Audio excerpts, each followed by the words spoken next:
Greetings. Thank you to everyone who is joining us. Welcome to the 11-year memorial for Keaton Otis. My name is Walida Imarisha, and I am an educator and writer, and I am with Justice for Keaton Otis, which is a coalition of folks who've come together, individuals and organizations, to remember Keaton, to honor him, and to fight for justice for him and for all the lost loved ones who have been killed by police. Keaton was taken from us, murdered by Portland police, May 12th, 2010. And every month we have held a vigil to honor him in the community, which I will talk about more. And every year on the anniversary of his murder, we have held a memorial to mourn his loss, to remember him, and to recommit to fighting for justice for Keaton and for all of those who have been taken from us. Before we start, I just want to thank the organizations that have held this space, some of them for years and years, both the monthly vigil space as well as this memorial space. So thank you to the work and the leadership of Pacific Northwest Family Circle. Thank you to Asians for Black Lives. Thank you to Showing Up for Racial Justice. Again, this would not have happened without these organizations who have been working to hold this space. I also want to say thank you to Allegiance for Black Legacy. They have created a Portland Memorial Project, and they set up a memorial at Northeast 6th and Halsey, which is where Keaton was killed, today to honor him. We'll see pictures from that later in the presentation. And I want to thank so much Blue and Amber from Fingers Crossed, who are providing ASL interpretation. We're so thankful and grateful that y'all are here. There's also hopefully live transcription and captioning happening as well. So folks will be able to access that. We do have someone who is looking out in the comments on Facebook for access needs. So if you have access needs or concerns that are not being met or addressed, please feel free to post in the comments and someone will get in touch and address them with you. So we wanted to start off this presentation this evening rooted in music, in art, in beauty. So I'm very honored to invite Marilyn Keller, who is a consummate artist and talent, who has lent her immense skills to the Keaton Otis Memorial in the past, who is always using her talents for the community. I would like to invite Marilyn Keller up to share a song with us now to start us off. Thank you, Walida. The song that I've chosen to start with is Lift Every Voice and Sing. It is considered the African American national anthem, but it is also an international anthem. And it speaks to the fact that we now know that Keaton and his father, Fred, are a part of the ancestors watching over us. They're part of that great cloud of witnesses. And we want to acknowledge that from our heritage. Lift every voice and sing till earth and heaven ring. Ring with the harmonies of liberty. Let our rejoicing rise high as the listening skies. Let it resound loud as the rolling sea. Sing a song full of the faith that the dark past has taught us. Sing a song full of the hope that the present has brought us, facing a rising sun of a new day begun. Let us march on till victory is won. Stony the road we trod, bitter the chastening rod, felt in the days when hope unborn had died, yet with a steady beat have not a weary beat come to the place for which our Father sighed. We have come over a way that with tears has been watered. We have come treading our path through the blood of the slaughtered, out from the gloomy past, till now we stand at last, where the white gleam of our bright star is cast. God of our weary years, God of our silent tears, thou who hast brought us thus far on our way, thou who hast by thy might led us into the light. Keep us forever in the path, we pray. Lest our feet stray from the places, our God, where we met thee. Lest our hearts, drunk with the wine of the world, we forget thee. Shadowed beneath thy hand, may we forever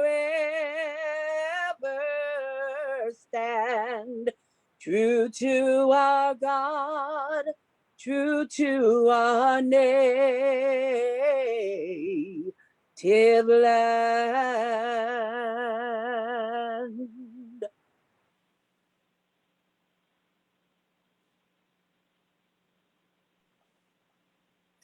Marilyn, thank you so much. That was incredible. That was stunning and beautiful. That's actually my favorite song. And I could not imagine a better way to start off this event. So thank you for bringing so much talent and beauty. And I feel like, yes, that song encapsulates so much of the struggle and so much of the struggle around Keaton and his father, Fred. So thank you so much for bringing that into the room. Just want to, for folks who are new, share about Keaton. I did not have the privilege of knowing Keaton personally. I met his father, Fred Bryant, soon after he started the monthly vigils for his son. I've only gotten to know Keaton through the memories of those who loved him, and they are beautiful memories of a beautiful person. Keaton was an artist, was a, by all accounts, funny, sweet, caring young man. He was a son, a father, a beloved member of our community. He was someone who dreamed big and was always working to achieve those dreams for himself and for the community. He was a light, and he was taken from all of us by Portland police May 12th. He was targeted because he was Black. The police radioed in and said that they thought he was a gangster, that he looked like a gangster. They targeted him, they hunted him, and they assassinated him at Northeast 6th and Halsey. And his father, Fred Bryant, was so overwhelmed by his loss and started the monthly vigils for Keaton.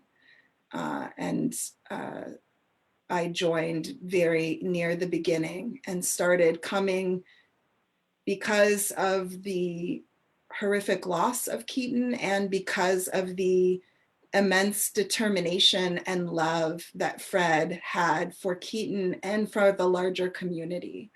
He knew that the struggle for justice for Keaton was everyone's struggle because it was a struggle for justice for the entire community. And, you know, this year we are virtual again because of the virus. Last year we were also virtual. It was very near the beginning of things being moved online last May. And I remember hosting and saying that hopefully next year we would all be in person again. We obviously had no idea what was coming, and we had no conception of how many hundreds of thousands would be lost to this pandemic, disproportionately Black and brown people. We knew that there would be continued and unabated murder of people, again, disproportionately Black and brown by police, unless we organize and change it. And we saw an incredible surge and resurgence of a movement in the streets and on every level for justice for those who have been murdered by police, again, led by Black people and Black youth nationally and globally.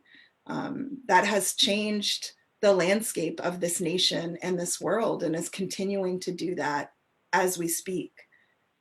And I have thought a lot about Fred Bryant in the past years, Keaton's father, and seeing him as one of the folks who was holding that space and holding that work early as a progenitor of this movement. And Fred Bryant is no longer with us. He passed away in 2013, but I have no doubt that he is one of the ancestors lending his strength and his determination to those who have been organizing for this past year, because he was engaged in a tireless struggle for justice as well. So in light of that, one thing we want to do to include your voices is to encourage you to submit notes for Keaton and for his father, Fred, in the comments that we will then share at the end of the meeting. So notes of affirmation, of support, to just share thoughts and love for Keaton and for his father, Fred, in the comments. And Asians for Black Lives is monitoring those, and then we'll share those at the end of this event. So please feel free to be typing those throughout this event as they come to you. And at the end, we will be reading some of those aloud and sharing them. So in the context of this movement that's happening and the realities of dealing with policing and the violence of policing, I want to invite to the mic Dan Handelman of Portland Cop Watch, who has been doing this work for decades, who has been doing the work of trying to hold the police accountable and trying to change the tide around police violence. So I'm going to turn it over to Dan Handelman to share with us. Thank you, Walida, and good evening to everybody. And thanks again to the whole Justice for Keaton Otis Committee for allowing me to be part of this event. I've been part of the vigils from the very beginning, on and off, since Fred Bryant started them.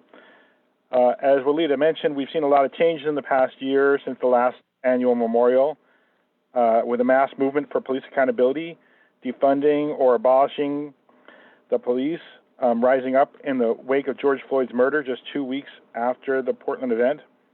As someone who's been doing this work for nearly 30 years, I'm very hopeful when I see things like local movie theater marquees that say Black Lives Matter, and our president and vice president expressing that accountability in the George Floyd case isn't the same as justice.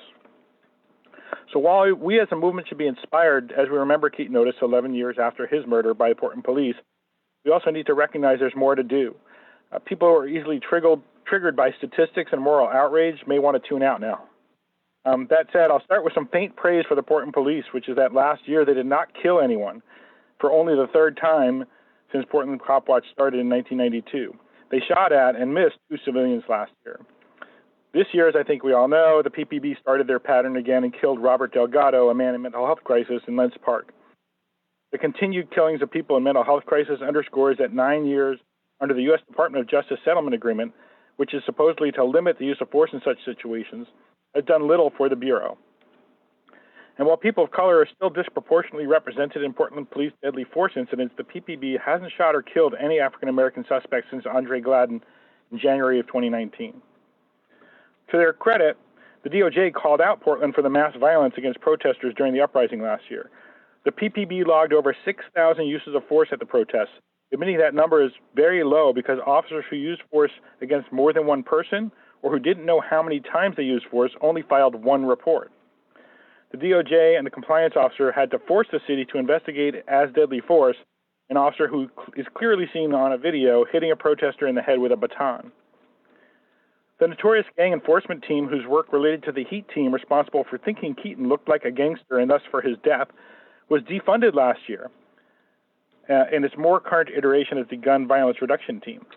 Then the unproven narrative that dismantling the GVRT led to an uptick in civilian-on-civilian shootings took over, and Mayor Wheeler quietly reestablished a gang team, including deputizing 20 officers under the FBI and ATF. I deliberately call it a gang team despite its official name being the Metro Safe Streets Task Force, because the FBI's materials refer to it as a, quote, violent gang safe streets task force. GET and GVRT were each found to pull over black Portlanders at wildly disproportionate rates of over 50%. The Bureau's traffic stop data continue to show more broadly, and to a lesser extent, bias in police stops. Data show that 18% of traffic stops in a city that's 6% black are of African-American drivers. The PPB claims that people commuting into Portland are one reason for that disparity. But they have not made any effort to count how many stops are of people from outside the city to prove this bogus claim. The most recent report claims the PPB only made 17 pedestrian stops in the last 3 months of 2020. Anyone who believes that, contact me later about a bridge I can sell you. 7 of the 17 stops were of black Portlanders, which is 41%. Although we still remember that the OIR group, which contracts with the city to review deadly force cases, claimed that Keaton Otis was not racially profiled, their reports continue to bring out information that is badly needed. Their 2020 report noted that when Patrick Kimmons was killed by police in September 2018, he was shot in the back and struck by gunfire after falling to the ground. While there are no demographic data about the force used at protests, other force data show figures as high as 32% of recipients of police force in this city are black. It's very telling that the PPB's internal analysis of their actions at last year's protests blamed the size and anger of crowds on bored people under the pandemic looking for things to do, rather than the systemic racism and brutality that led to the demonstrations and escalated as those protests were met with the same racism and brutality from the police. One other thing that happened last year is that voters approved what could be a very strong independent system of police oversight. In theory, the new body will, unlike the current independent police review, be able to investigate deadly force cases like Keaton's and to call officers to testify without having to go through police internal affairs.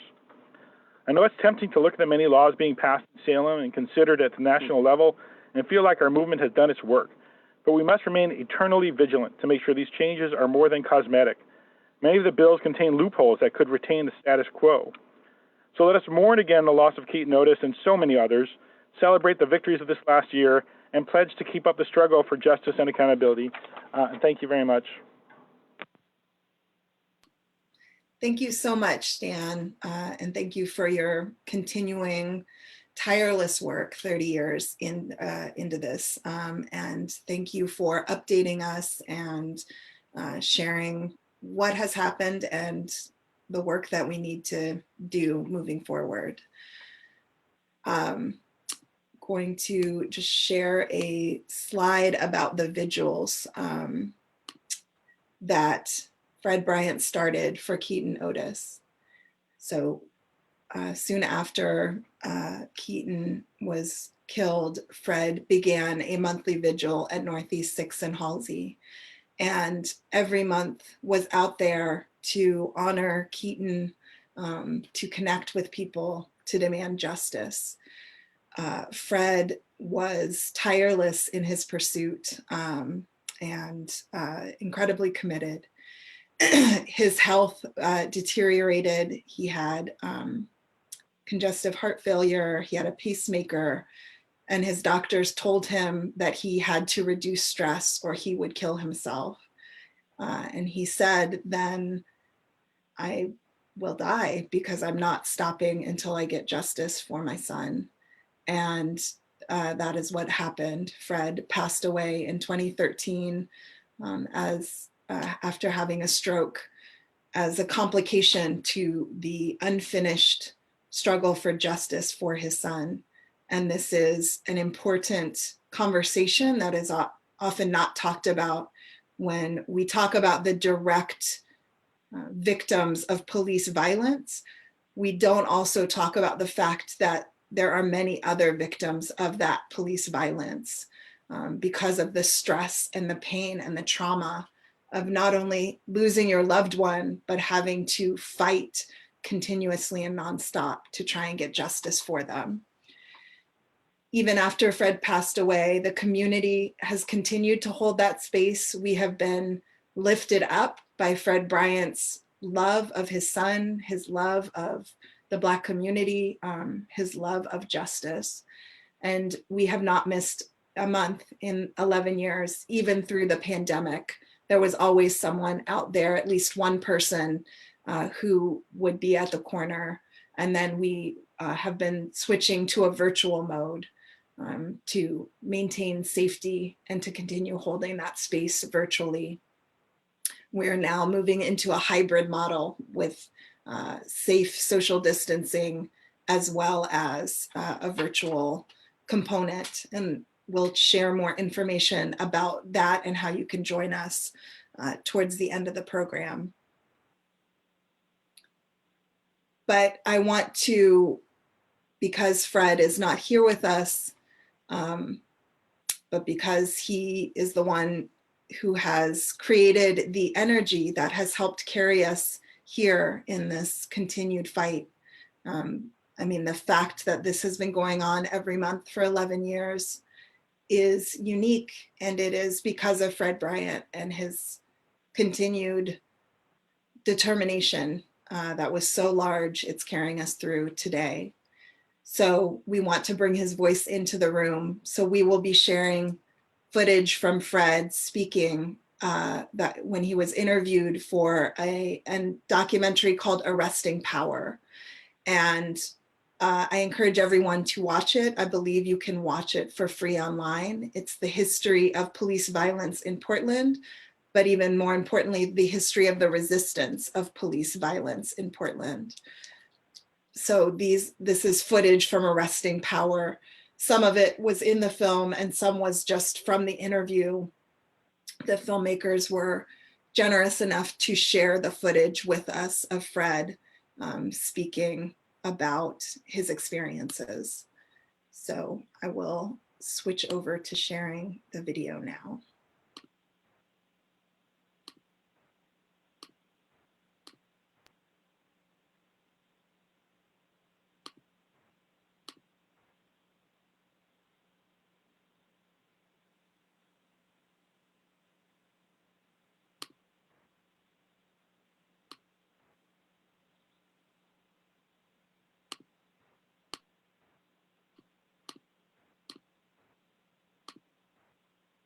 You know, we talk a lot about God in our lives because if it wasn't for God being in my life, I'd be in prison. I just would. You took my child. You took him. He was not, he had no rights. He had no nothing. You stripped him of everything and did what you wanted with him.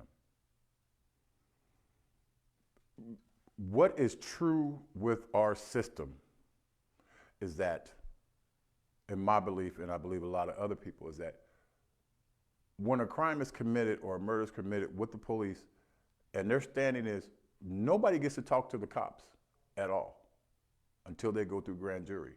Well, there's a reason for that. Because the DA gonna get their story together, they're gonna tell it the way they want to tell it, okay? And they're gonna present it the way they want to. We don't get to do nothing. This is the big blockade, and the city will protect these officers at all costs. They've already proved that the system doesn't work. And you have a pattern of practice of doing the same things over and over and over again.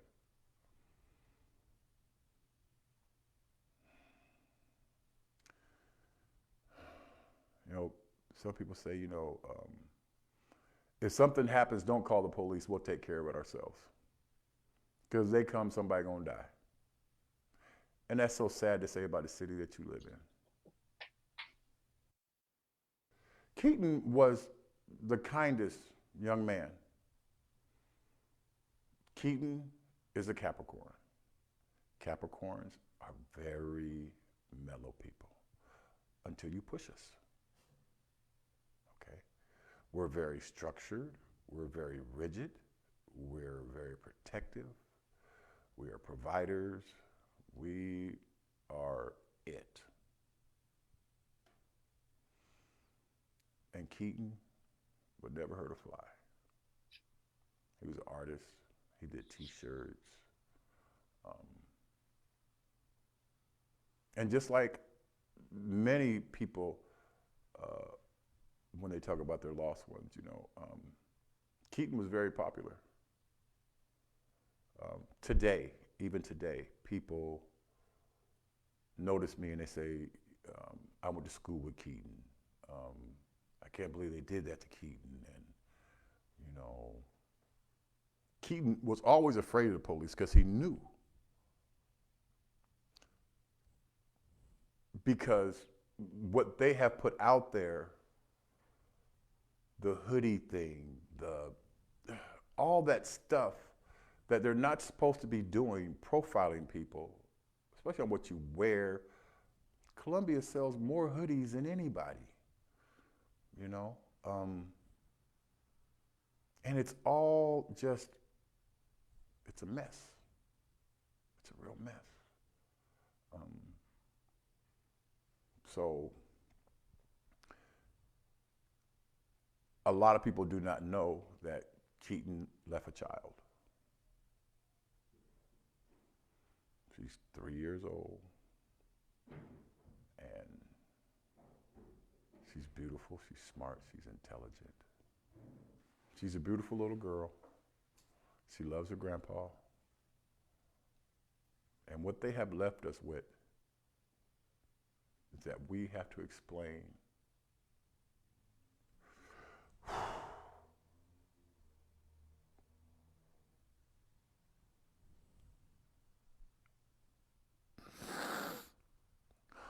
why her dad ain't here. You never get over this stuff, man. It's imprinted into your spirit and your soul. Oh, God. So now it's up to the family, you know, to explain to what happened to her dad. And protect her from the forces that be. It wears on you. It's very heavy. And I often wonder why there's not more support in this for people like us, because if you haven't been through it, I have found, and talking to people, that we don't know what to say. And I pretty much tell them, don't say nothing, just hug me.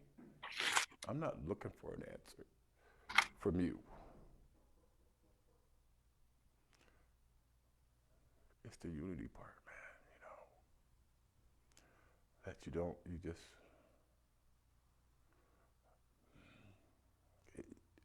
senseless. It's just senseless, and people need to be held accountable for the behavior. There were people put in my life that I had never met in my life. I have a team of people that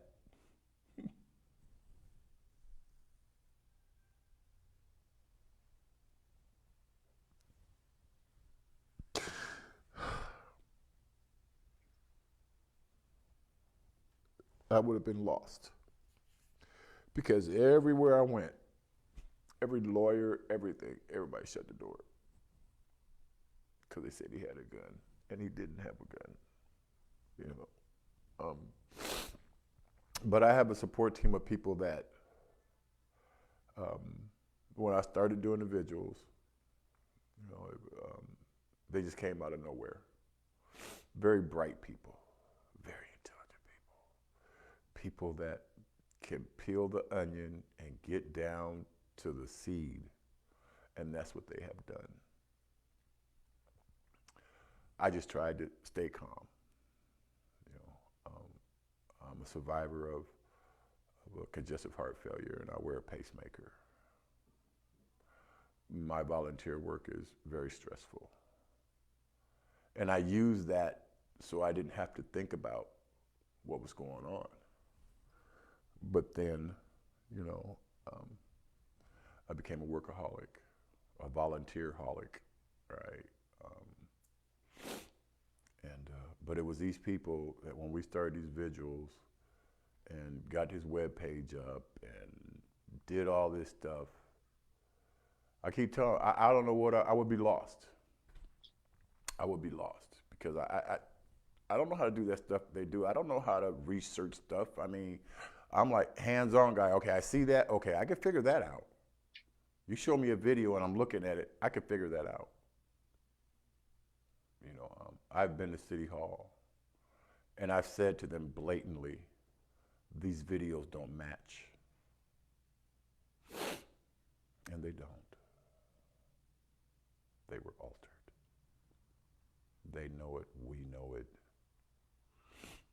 So, the old saying is not what you know, it's what you can prove. So, when did you start doing the vigil? Oh, it was probably 2 months afterwards. 2 months afterwards when after the funeral. Because like I said, I was just lost. And the only thing I could do was just go there and just be there and hear his voice. And to hear your child say his last words in defense and obeying to the law, and your life still taken from you.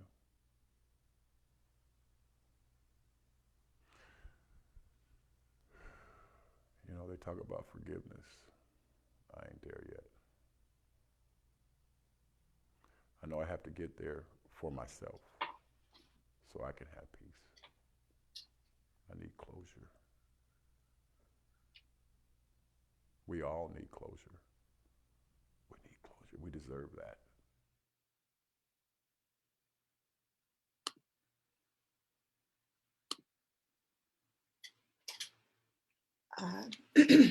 So that was Fred Bryant, Keaton's father, in an interview from Arresting Power. And it's so important to bring him into this space and so hard to see his face and not have us with him.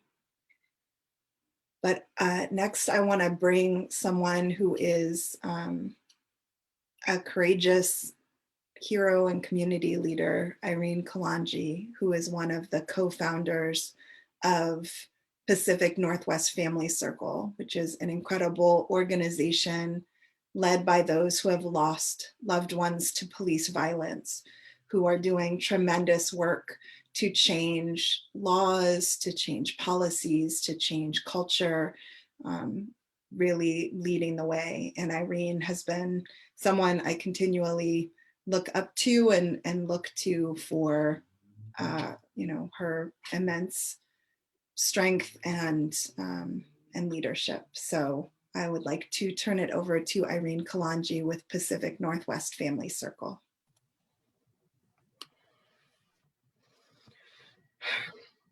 Hello, my name is Irene Kalonji, and I'm the mother of Christopher Kalonji, who got murdered by Clackamas Sheriff deputies during the mental crisis in January 28, 2016. I'm a co-founder of Pacific Northwest Family Cycle, the organization that unites families who lost loved ones due to police violation in Oregon and Washington. Today, May 12, 2021, making 11 years since young Black man's life was taken away by Portland police. Keaton Otis was stolen from family, community, and friends. Most of you here know how he got murdered by police by 7 officers in 7 seconds. The first time I heard a story about Keaton Otis shortly after my son got killed, when 2 amazing people stepped in my life. It was John Hardesty and Jason Renaud. This time, when they come to my life, I was in desperate condition. I was destroyed, lost, confused, and I was just thinking that only me in whole world that lost a child this terrible way. But Joanne tell me story about Keaton Otis and his father, Fred Bryan. She invited me to come to vigil that come in monthly on each 12 on the place where Keaton was executed by Portland police. Go to this vigil, I get learn about Keaton's life, about father's love to his child. I get inspired by Fred, his way to fight for justice, connect with people, and tell his son's story. We honor today Keaton. His life was short, and we continue to keep his memory alive. We honor today Fred. His life was not simple, but his contribution in other people's lives, like me and community, was dimensionless. And now, I want to read a part of poetry by David Harkins, and I think it's applied to Fred, that I admire him. Do not shed tears when I have gone, but smile instead because I have lived. Do not shut your eyes and pray to God that I will come back, but open your eyes and see all that I have left behind. I want to tell thank you everyone to be here for Keaton and Fred. And I want to say thank you for Keaton and Fred to be here with us in spirit. Thank you with my love to all of you. Thank you so much, Irene, for sharing those powerful words. Thank you for your leadership. Absolutely bringing Christopher, your son, Christopher Kalanji, in and honoring him as well. And just thankful for everything that you do in the community. So next up, we are gonna have Emmett Wheatfall, who's an incredible poet and also community mover and engager. I've seen him in many different facets out in the world, from doing work around equity with systems of power to community work with the NAACP and other organizations. And he has shared his powerful poetry with us at past memorials. And I'm so thankful that everyone that I reached out to, all of these talented folks who have so much on their plate, immediately said, of course, I'll be there. This is where the work is. And so I'm thankful to Emmett for joining us again and sharing his talents. And I will turn it over to Emmett.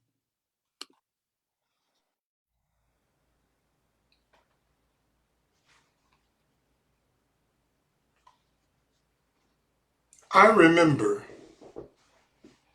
oh, how I remember that day. I remember that day as if it were today. Like Sonny from Will Smith's AI movie, I, Robot. Murder! Murder! Murder! I remember the day Keaton Otis was murdered. It was swift.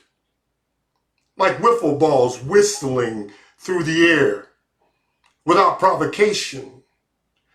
Like rock stars thinking they were on some kind of vacation, without justification.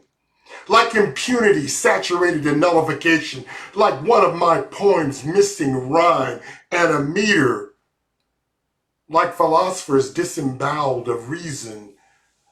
Imagine an entire entree served without seasoning. It brings to mind the thoughts of burden, the sympathetic kind that brings a father to his knees, and the heartache of a mother to beg and plead. It's like tea leaves swirling around in a hot cup of tea. Please, Portland, enough, enough, please. That attempt at arrest, for all it's worth, I call it immoral, illegal, and unjustified captioned mess. A seismic eruption of injustice. A kind of laissez-faire a lazy man wouldn't dare. I hear you, Langston. I hear you, Langston Hughes. I, too, got the weary blues. I, too, got the weary blues. Murder comes to black people in many ways. More so these days, you and I would say. Some of us are executed in our sleep. Others, where black and brown people pray. Little black boys like Tamir Rice come to play.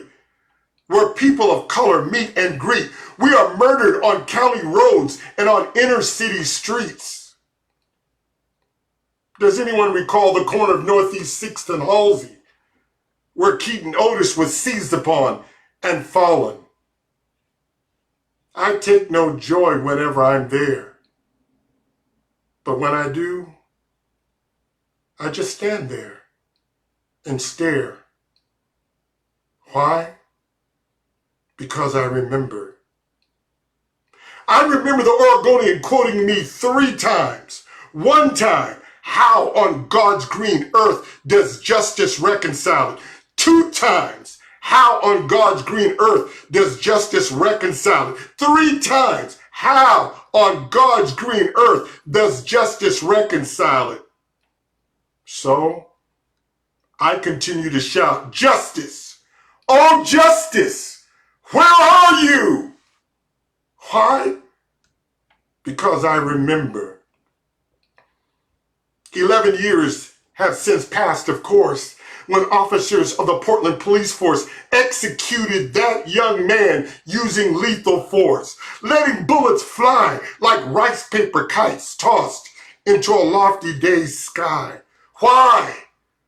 Why? Why? If you want to know, I think the ghost of Fred Bryant, Keaton's father, still sits there. He's frequenting there. If it were my son, I know for sure you would find me there. Could the ghosts of Kendra James, Breonna Taylor, Ahmaud Arbery, Eric Garner, George Floyd, and so many other dead black men and women frequent there? Let us not forget Joe Bean Keller's son. Like a shoestring left untied, his life too was undone. I will bet every hair on my black head today that every one of them will say, I remember. For they are members of that growing fraternity. Hands up, don't shoot. And I can't breathe. And mama, I want all of you to know this. Yes, all of those of us who are red, yellow, black, and brown. I hear you, Langston. I hear you, Langston Hughes. I too got the weary blues. I too got the weary blues. So, who was and is Keaton Otis? I remember. Will you?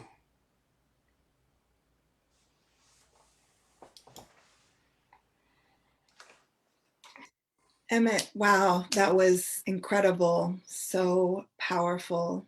Thank you so much for sharing that piece that just tore out my heart in the best and most meaningful of ways. Thank you again for sharing your immense voice and gift with us. I'm going to share a couple slides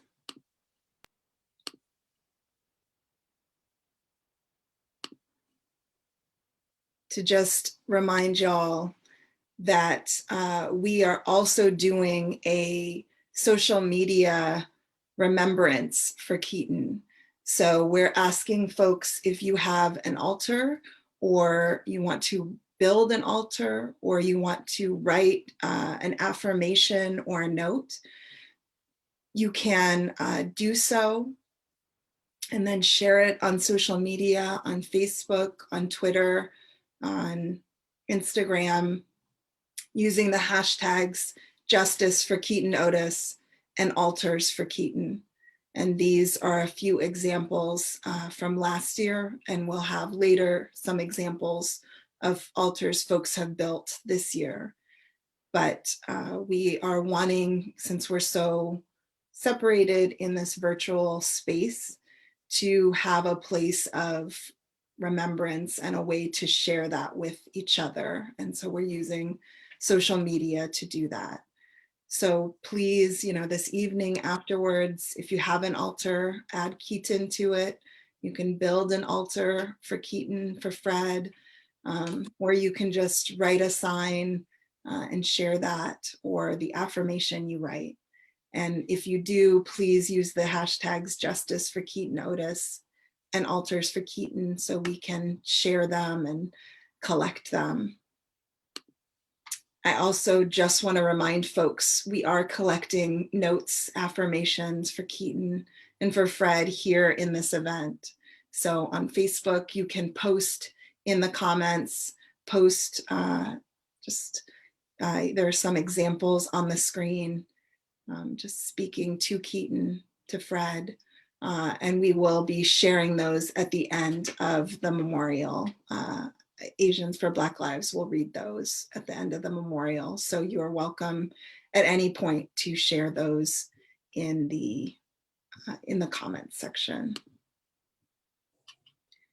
So next up, I want to bring one of the other co-founders of Pacific Northwest Family Circle, Shiloh Wilson Phelps. Again, such an important organization that has been holding this space of leadership coming from those who have lost loved ones, who are carrying such an immense burden and who are providing leadership and guidance for all of us.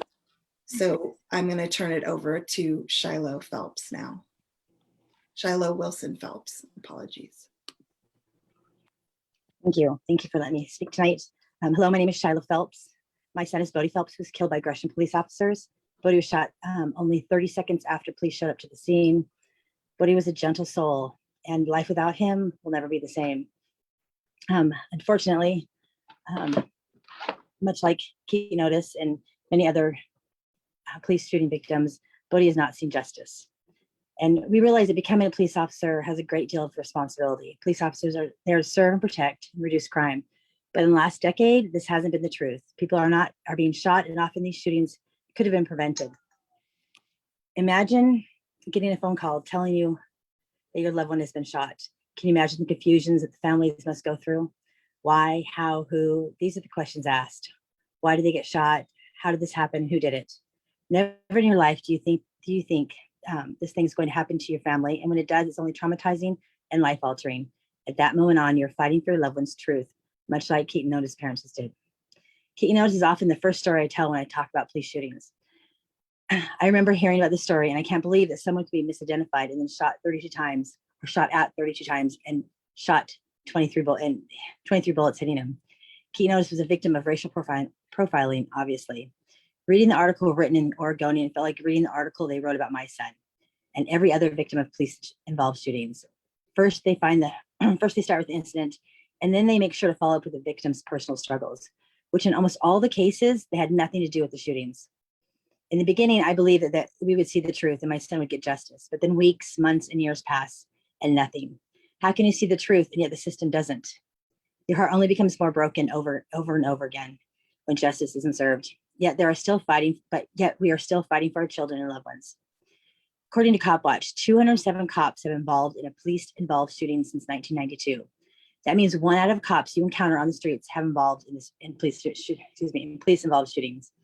Of the 207, 83 are still active. 17 of those have been involved in 2 deadly shootings, and 2 officers have been involved in 3. Only 6 officers were disciplined, yet those actions were overturned in arbitration. No officers were prosecuted, and only 1 was fired. Officers who are involved in a deadly shooting are often given the Valor Award for that year, and they are promoted. The Valor Award is for their bravery. This took place with my son's killers from Gresham Police. The cops were given the Valor Award and they were promoted. They went from making like $33,000 a year to $80,000 a year because they shot my son. I think we're seeing things change, but there's so much work to do. And so much like Keaton Otis' family and Keaton Otis' parents, and many others, we fight and fight and fight every day until the truth is told. Thank you for having me on here.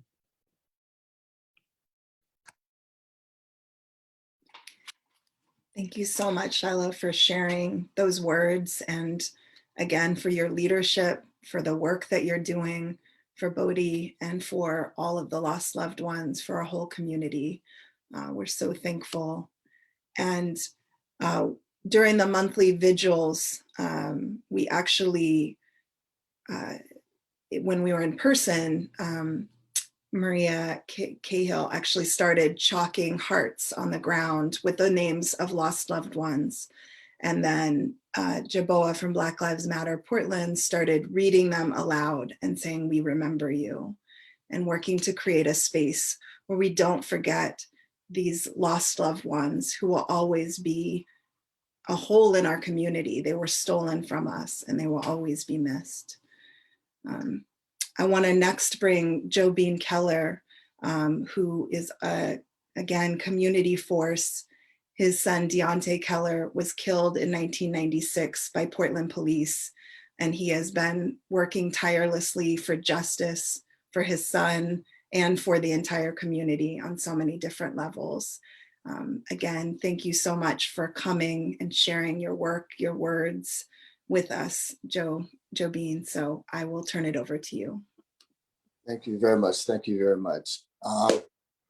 It's very interesting. I mean, I am so honored to be here, to be a part of this right here, to be here for all of these years. And it's a sad situation in a sense that we have to continue to keep talking about these things, and murder is still taking place regardless of how many situations that people get together and talk about in March and so forth, but we're still having these murders go on across the country. And excuse me, and here in Portland, like I say, even though there haven't been any Black people murdered recently, that doesn't mean that it's not about to happen or it could not happen again. So we still always have to stay cautious as well. But when it comes to Keaton Otis and Fred, see, I guess my story is a little different with Fred because I've been knowing Fred since we were kids. I mean, grade school. So that's how far Fred and I go back. And so and to know somebody, and then to know somebody that has been put into this position to have lost a child and not know how to actually respond, what is it they're supposed to do, especially if they've never been an activist or been someone who has been out there fighting for justice or fighting for other causes throughout their life. Fred was just a simple man that loved to enjoy his going to work, doing what he does, doing his volunteer work and other things like that. He was not built to be an activist, a fighter, because this kind of work puts a lot of strain on a person.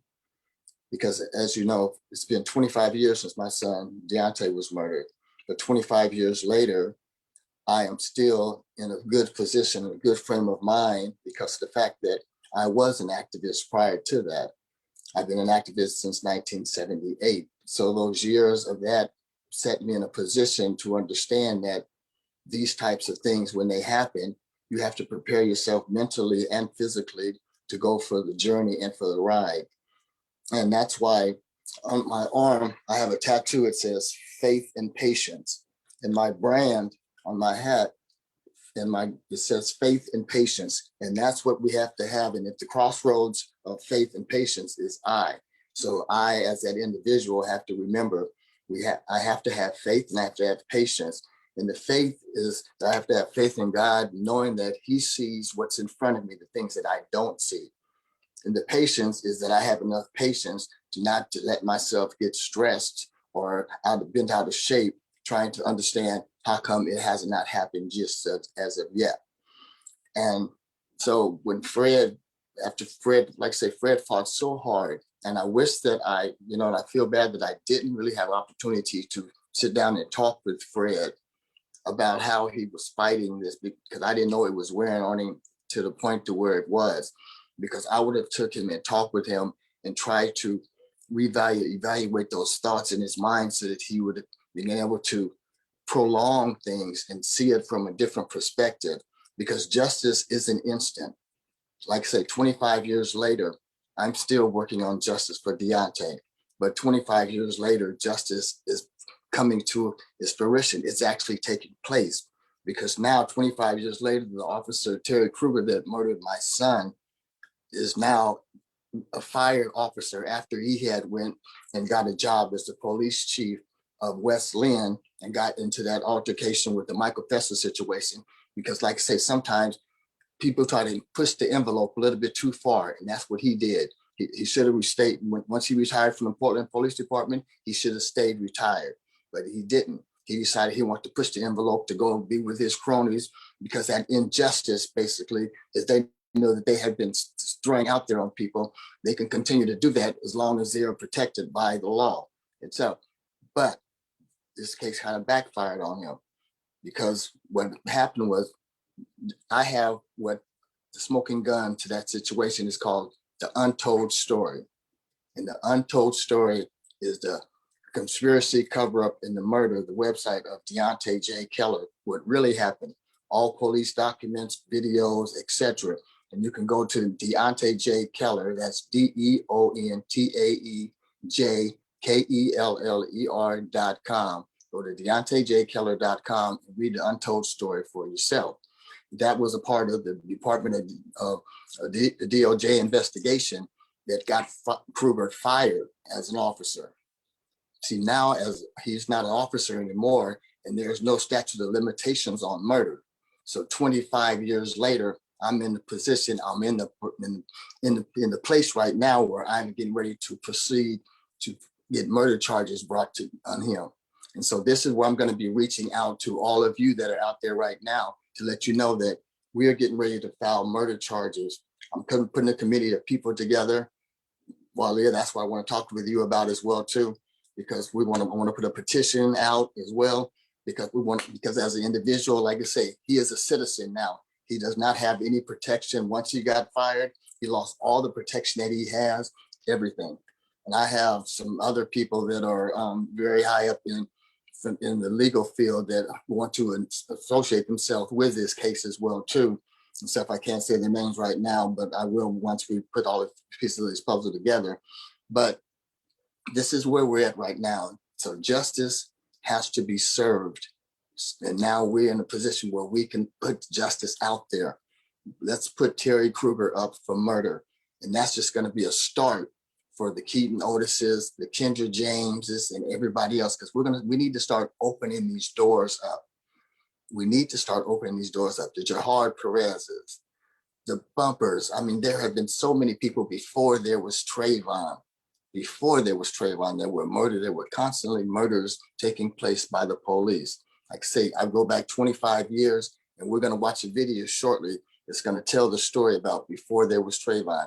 And you can go to YouTube and find this video as well too. And please share it. I want you to share it because this video needs to be worldwide, because it tells the story of what took place from 1996, 1990, all the way up to pretty much, I would say, into the 2000.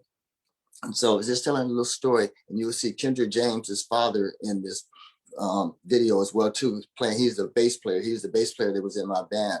So I knew Kendra James's dad. I knew Jahard Perez's family real close. We all grew up together. I knew Bumper's mother and Byron Hammock because we used to box together as little kids. So a lot of these things that take place, or we're all connected as this big community. Well, a small community now because of the fact that we're slowly losing people. But we have to fight for justice, and we have to fight together. And I stand with you all. Well, Leah, I appreciate you. And like I say, Keaton Otis, we're going to continue to fight for Keaton Otis, because I know that sooner or later, if we have faith and we have patience, we will have justice. Well, Leah, thank you very much. Let's watch the video before there was Trayvon. Yes. Thank you so much, Jobeen. And thank you for the update. It's powerful to see. I mean, it's horrific to see how long you've been fighting for your son, but it's powerful to see movement around justice. So I will share now. I'll share the video and we'll all watch that. I do want to warn people, as it says here, that the video does contain graphic and disturbing images. So folks might want to prepare for that.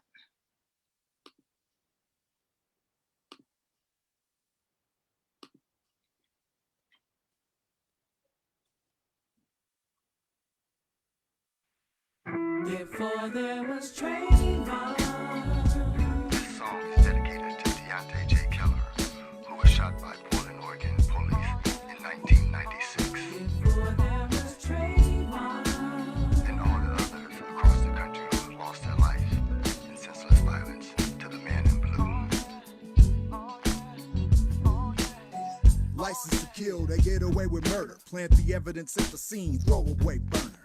They'll say they felt their life was in imminent danger. Another sister or brother slain by a stranger. Murder one of us every 28 hours. Undeclared warfare, that's white power. If you're indigenous or African American, they use the media to assassinate your character. For it to make sense, I'd have to be convinced they're predators amongst us with malevolent intent. I could have a confrontation at a moment's notice. Sandra Bland, Tamir Rice, Keaton Otis, James Perez, and Kendra James, Deontay Keller, too many names. Oscar Grant and Aaron Campbell. How we gonna set a different example? January 29th, 2010, Aaron Campbell was shot in the back after being distraught from losing his brother earlier that day. March 28th, 2004, James Perez was shot within 24 seconds after being stopped for failing to stop at a stop sign and driving in the car. The state of the nation is pacifying the masses with sadistic tactics. Communities live in fear, wondering how many will die this year and how many more remain silent in the face of violence. People hold their breath, knowing it's liberty or death. Headhunters, decapitating movements, breaking nations into fragments, and race is said to be coincidence rather than evidence. that the state of the nation is extermination. Blood of fathers, brothers, sisters, mothers staining America from Oakland to Providence. Forced silence, government-funded violence. Armed forces are targeting melanin once again, and homicide is justified when it's genocide. But how many more black folks are going to be crucified for the sins of America? There was Trayvon. May 23rd, 2003, Kendra James was shot inside her car on the Skidmore Bridge by Portland police. Before there was Trayvon. February 22nd, 2002, Byron Emmett Jr. was shot in Motel 6 after having a confrontation inside his motel room. On February 28th, 1996, my son Deontay J. Kelly was pulled over by Portland police officer Terry Kruger. Unfortunately, he jumped out the car and ran. Unbeknownst to him, a shot was fired, and he was shot in the back. But he continued to run, even though no shots fired call was called into the dispatch. Police found Deontay about 3 houses down in the backyard, lying face down, but he was still breathing. They handcuffed him and called for medical. Medical arrived at 2:23 a.m., but the police would not allow the medical to come in until 3:41. Within that time frame, Deontay died. There was Trayvon.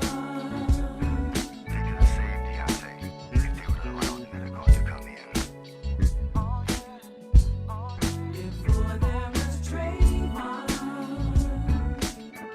How much longer are we going to continue to go through this? Before there was Trayvon. There are too many people dying in the hands of the police.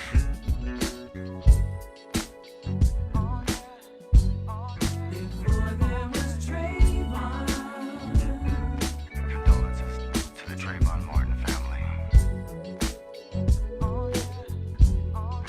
Before there was Trayvon. And all the others across the country who have lost their lives to the man in blue. Before there was Trayvon.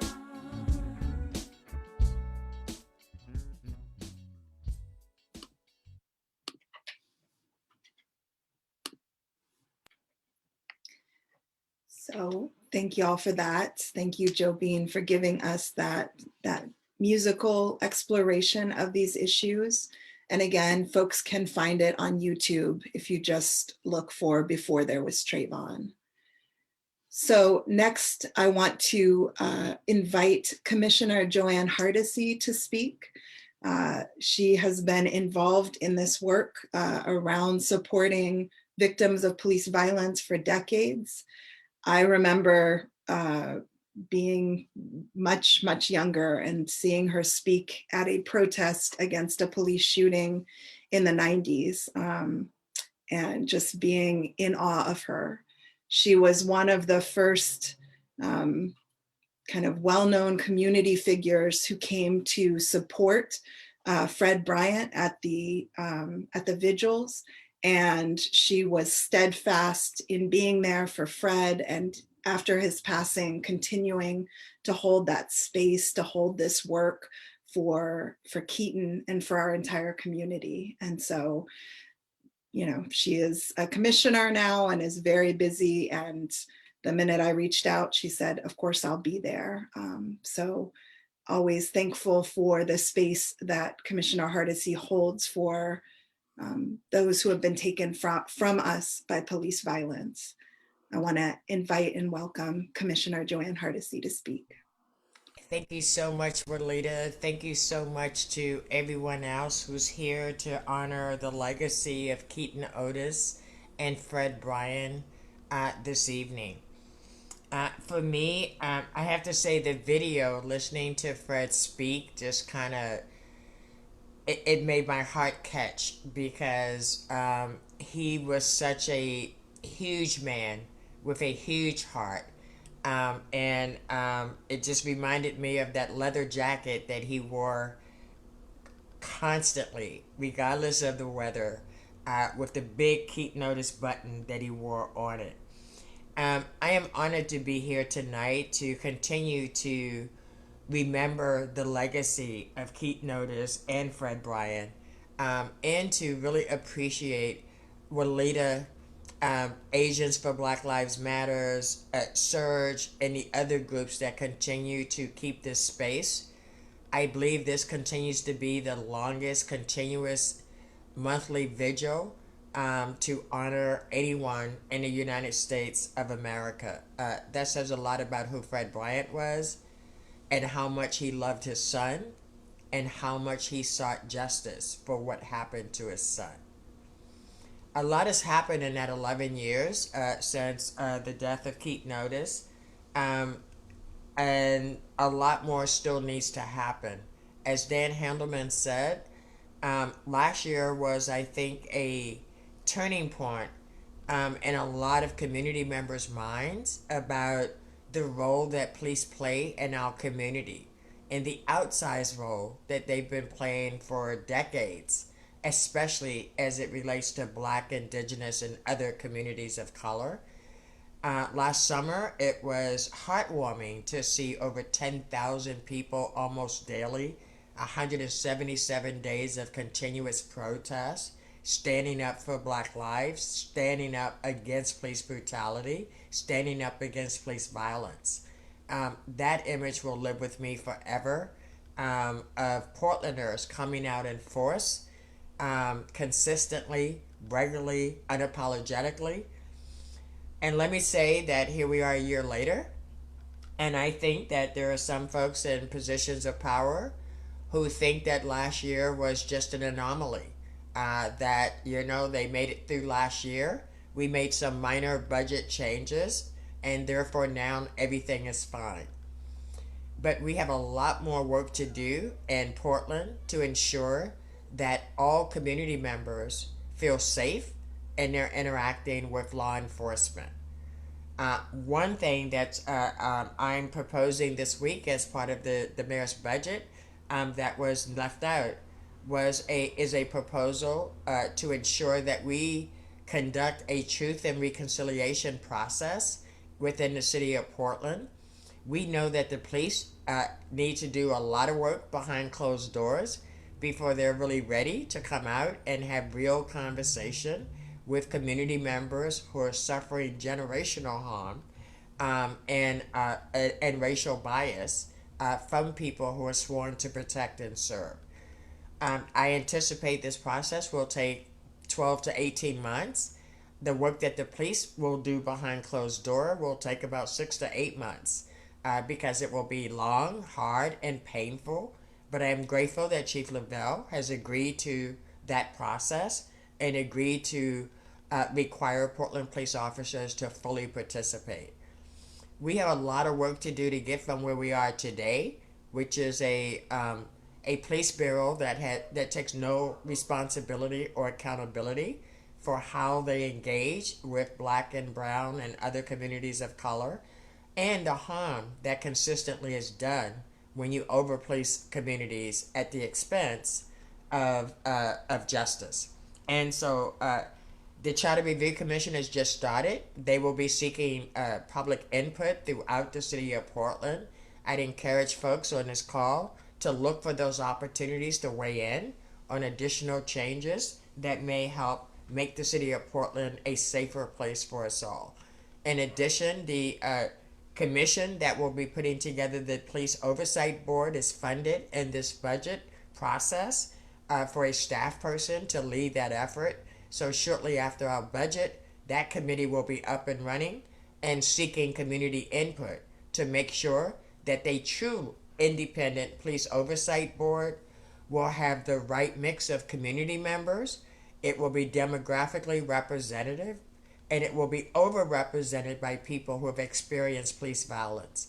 That is what we told the voters. That is what my plan is to implement.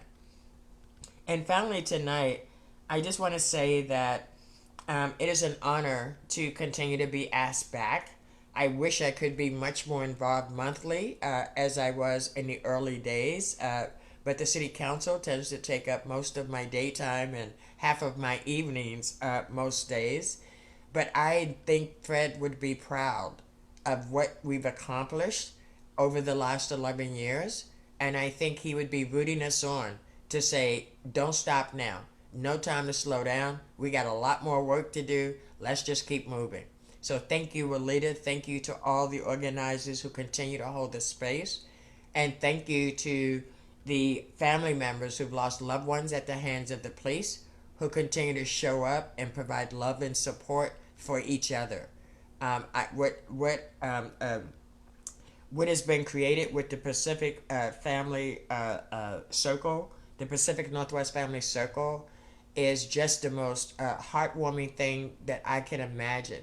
Knowing the trauma that the Kalanji family was experiencing when they took on that task, I am so grateful that they used their grief and their just exasperation to embrace other families who were suffering that experience. This is a club nobody wants to be a member of, but once you are a member for life. And so I thank you all. I thank you for continuing to hold the space.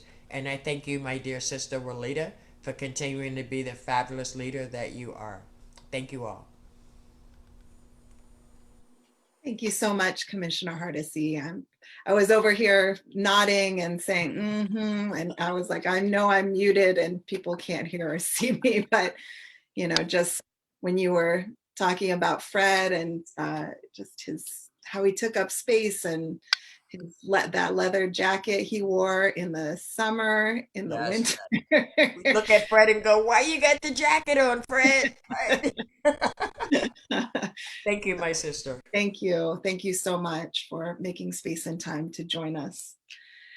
So I am going to play a video from Dr. Pastor Haynes, who unfortunately had a longstanding conflict and was not able to join us tonight, but has been another tireless supporter of justice for Keaton Otis. Just like Commissioner Hardesty, his support, Dr. Haynes's support for Fred felt incredibly validating to him because he had so many doors closed in his face, as he had said in that video. So I'm going to share this video from Dr. Haynes, who has addressed almost every memorial, has been part of it, and is one of the leaders of the Albina Ministerial Alliance Coalition for Police Reform and Justice, and has been deeply involved in doing this work here in the city.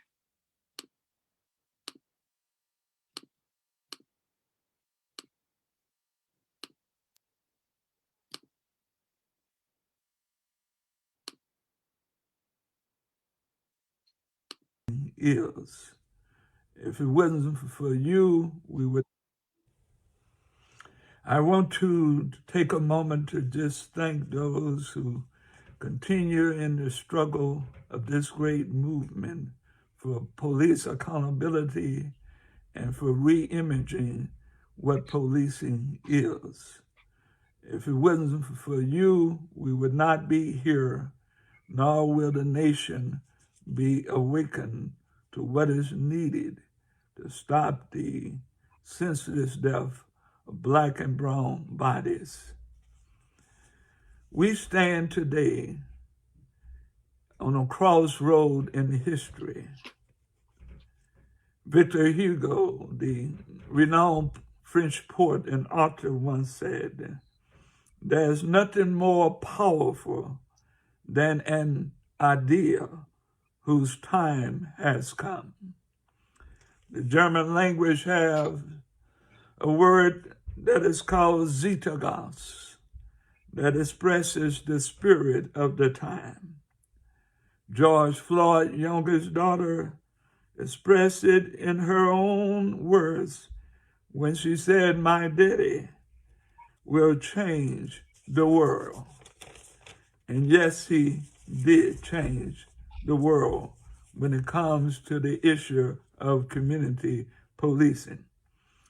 There's a great awakening, brothers and sisters, that is happening throughout Portland, throughout our state, throughout the nation and the world, in Black Lives Matter and the struggle for police accountability.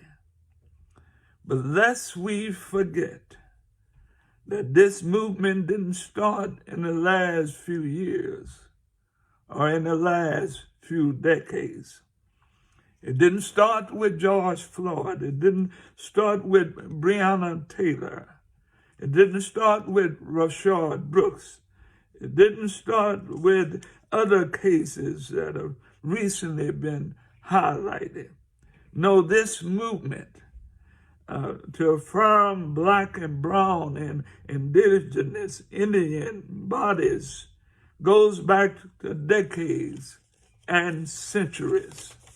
It goes back to the slave ships that carried our Black ancestors in slavery. It goes back to the rebellions of slaves fighting for freedom, justice, and equality, and human dignity. It goes back to the Jim Crow laws that continue slavery by another name.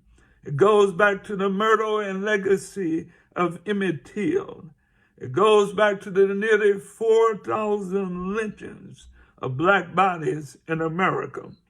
It goes back to the many lives that were lost during the Civil Rights Movement and the Black Power movement. It does not just cover the few that received the national media attention, but it covers the many, both known and unknown, that only the local and regional grassroots organizations that fought to bring their cases to public awareness. Such a case was the murder of Keaton Otis, as a 25-year-old Black man killed by the Portland police officers on May the 12th, 2010. If there was ever a racial profiling case in the city of Portland, it was the Keaton Otis case. Profile from the beginning to the end. Racial profile as a gang member, but had no affiliation with gang. It was tagged by the Hotspot Enforcement Action Team. 32 shots were fired. 23 struck Keaton Otis' body. The grand jury found no wrongdoing, but his father, the beloved Fred Bryant, activated a grassroots movement, brought together community organizations and faith organizations and grassroots activists to push for justice and truth for his son, Keaton Otis. This movement continues even today. It continues to call and crowd for justice for Keaton Otis. The cry for justice, my brothers and sisters, on the streets of Portland and throughout this nation will not die until we get police accountability and begin to re-image what policing is for our nation. We have gone too far to turn around. We must see what the end is going to be. We've died too long. We've been jailed and imprisoned too long.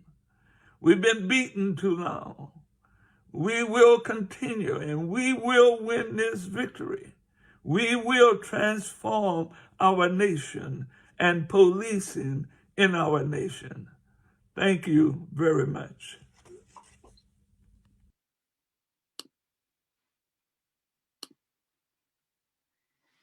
So we're very thankful to Dr. Pastor Haynes for sending that video in and sharing such incredible, inspiring words. He always grounds in the long history and in the framework of liberation and justice.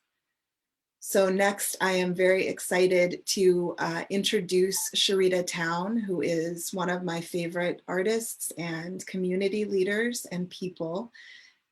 She has been doing countless projects around justice, around the Black community in Portland.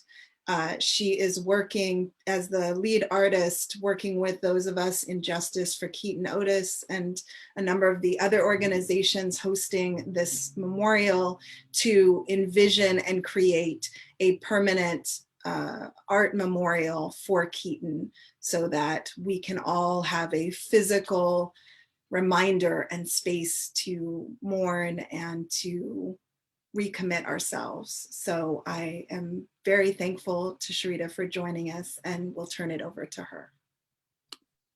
Thank you, Alita. I wanted to start with a personal note. I really appreciate everyone that's spoken to their own love of their family and family loss and an enduring family love and fire and spirit.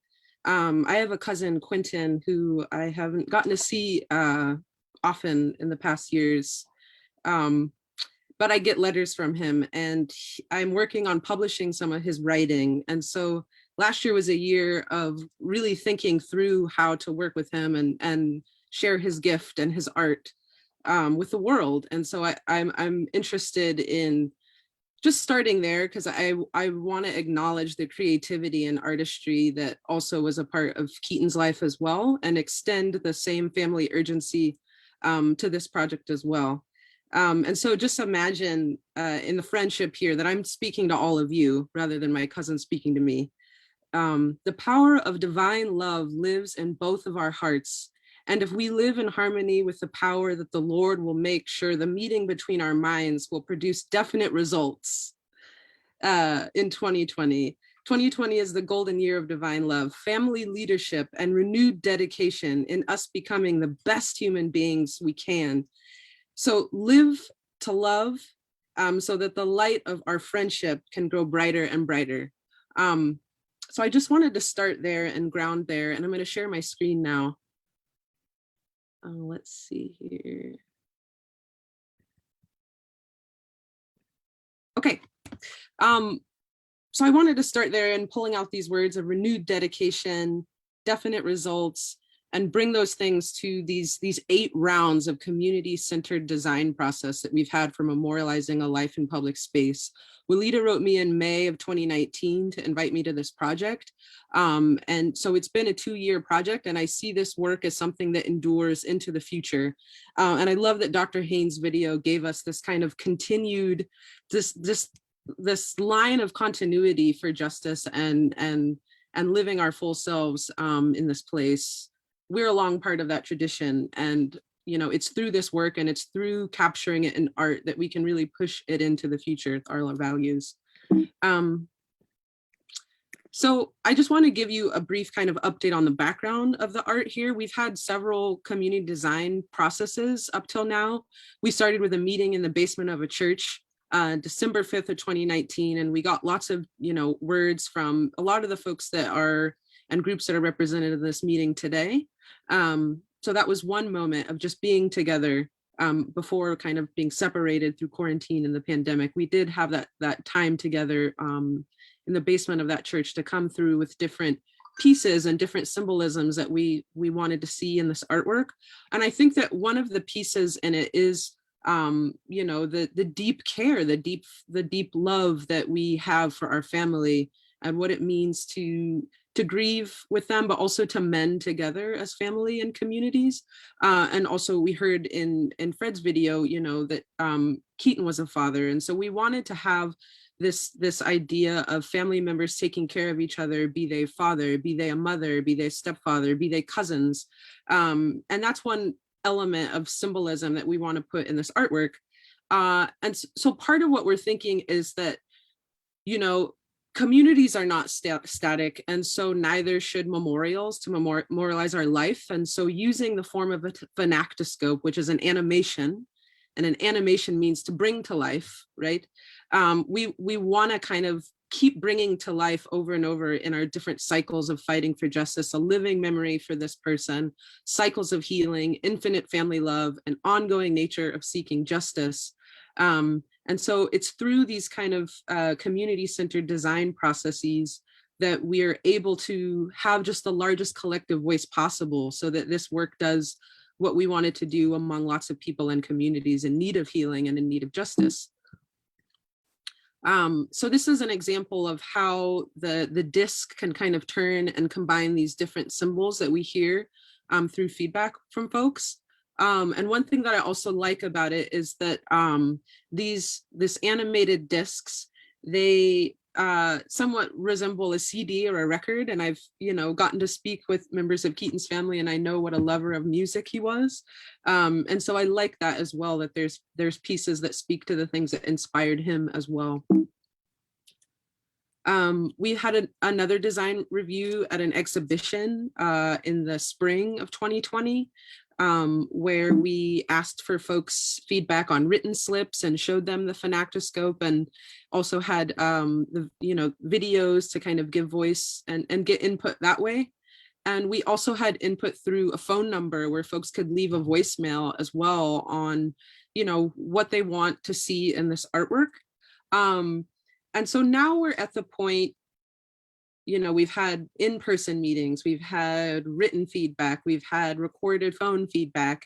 And it's at that point that we got enough feedback and had been thinking so much and seeking support for the work that we really even questioned maybe if the materials that we wanted to put in the public, be they a street mural or be they whatever they might be, that they're also on the table for discussion. And I think that one of the things that is so powerful to me as a working artist in this community doing this work is that it's not only that this life and this story can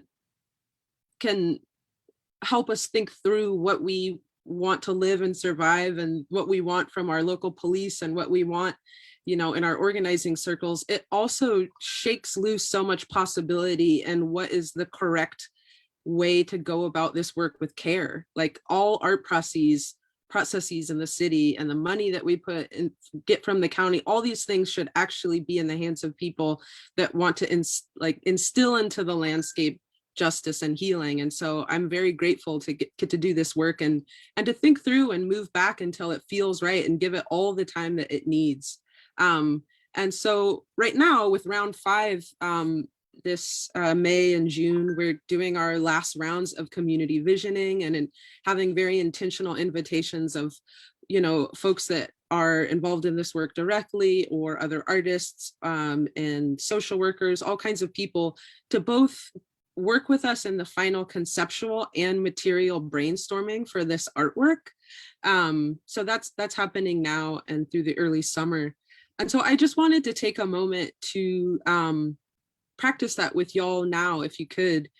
So a question that I have for everyone listening now, friends in this work and family in this work, in this 11th year, is what are some words that you would like people to think or people to feel? What are some words that come to mind when they see this art installation? So imagine that we have finished an artwork that memorializes Keaton's life in public space.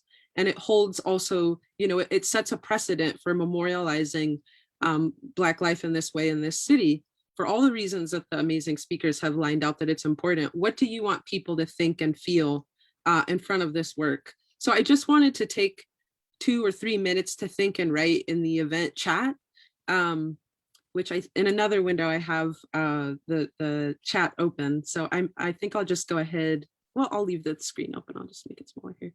Yeah, so I just wanted to take a moment for everyone to write some responses of what they think the artwork, what it should make people think and feel in our city and beyond.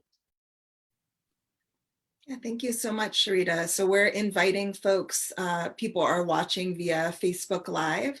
So please just take, as Sharita said, a minute or two to answer the question and to write in the chat in Facebook Live. And we'll just give folks some time to think, write that down, and then we're going to, use all of these different steps as Sharita outlined to create and to manifest into reality.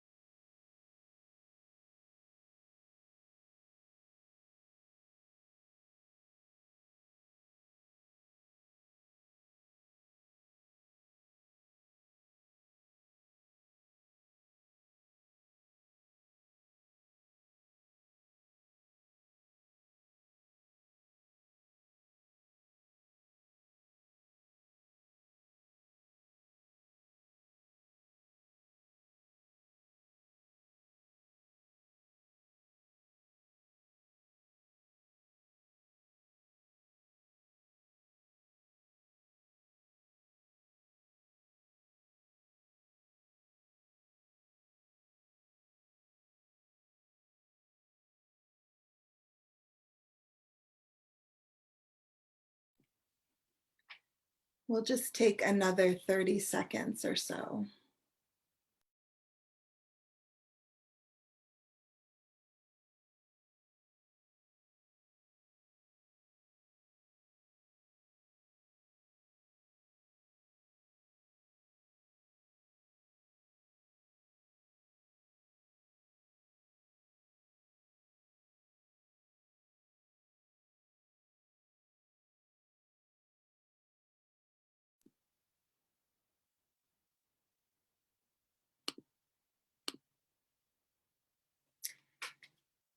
Wonderful. So folks can keep thinking about that as the event moves forward, and you are welcome as it comes to your mind to write some of those words in the Facebook Live chat that come to your mind, and we'll gather those. And thank you so much, Sharita, for taking us through this process and for helping create an opportunity for folks here to be part of that creation, to honor Keaton. And as you said, to set a precedent to honor Black life and other lives who have been lost to police violence in this city. Thank you, Alita. Yeah. So since y'all are writing in the chat anyway, I'm going to remind you to submit notes, affirmations, thoughts for Keaton and his father, Fred, in the comments. We're nearing the end of our program, and we'll be reading those at the end of the memorial. So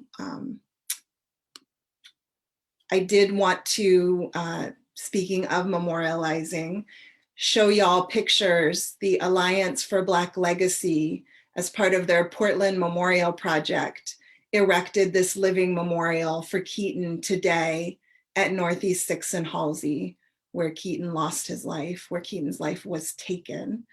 And so they hung this beautiful picture, framed photo of him, as well as information, and then lined the tree base with flowers to honor and remember Keaton at the physical location. So I'm very thankful to them for doing that and for sending the images to us so we can see that and see that work out in the world. And you know, this is what we're hoping with the permanent art project. It won't look like this, but we're hoping that it will continually remind folks of Keaton and just of what a beautiful spirit he was. So next up, I would like to invite Keaton's cousin to share, Tanika Burley Tanner, who has been very supportive of our efforts, has been engaged, has been participating and helping us vision for that art memorial, and who is also doing her own organizing work where she is. So I'll turn it over to you, Tanika. Thank you so much for joining us. Oh, thank you so much for having me. Hello from Edmonton, Alberta, Canada.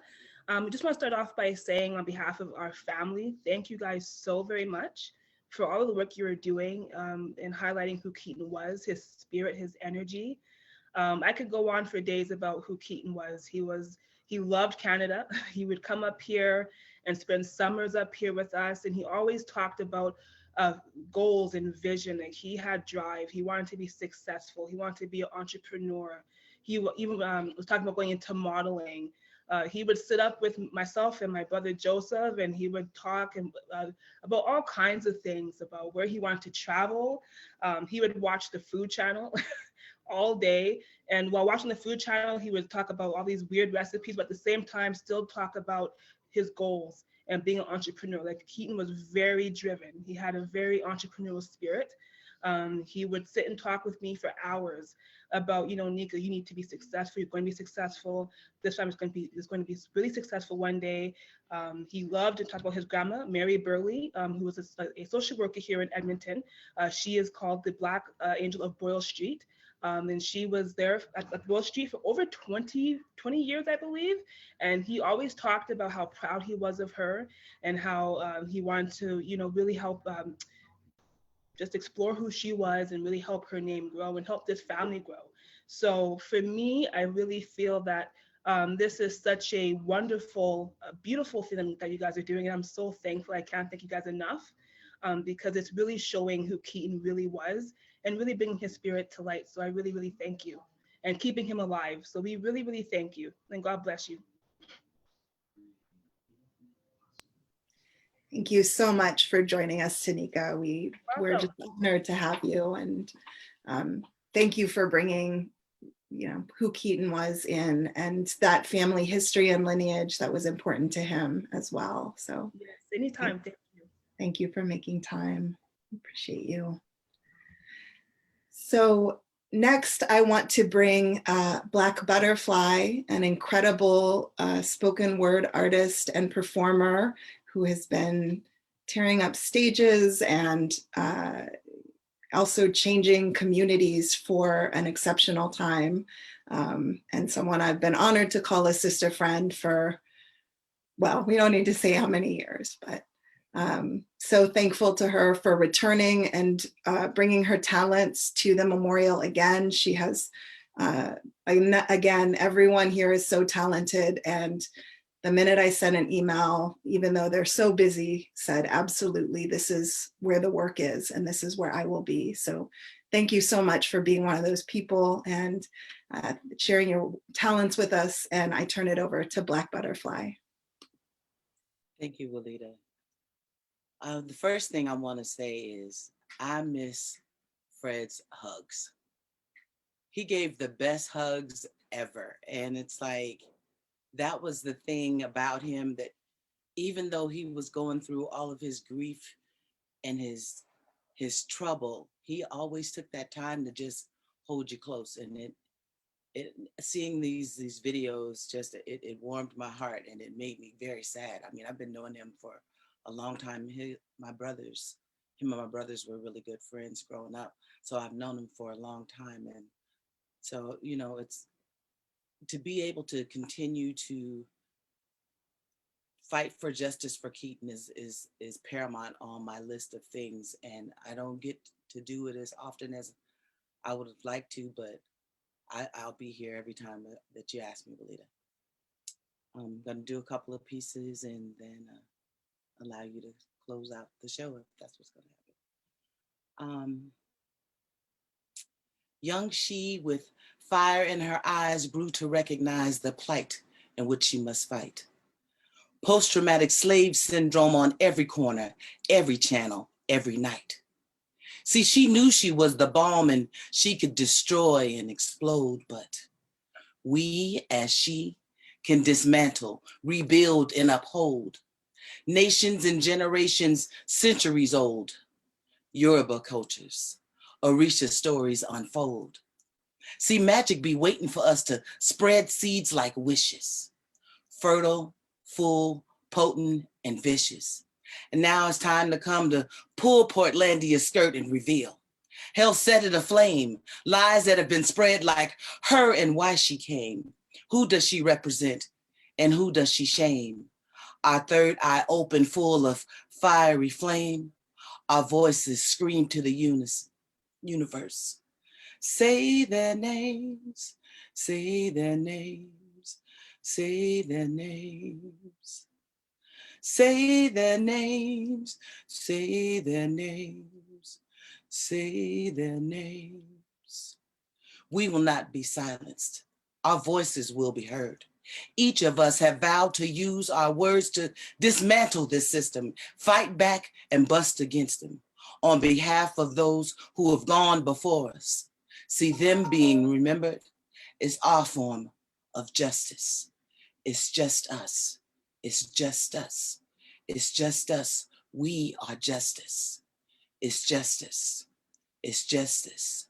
You and I are justice.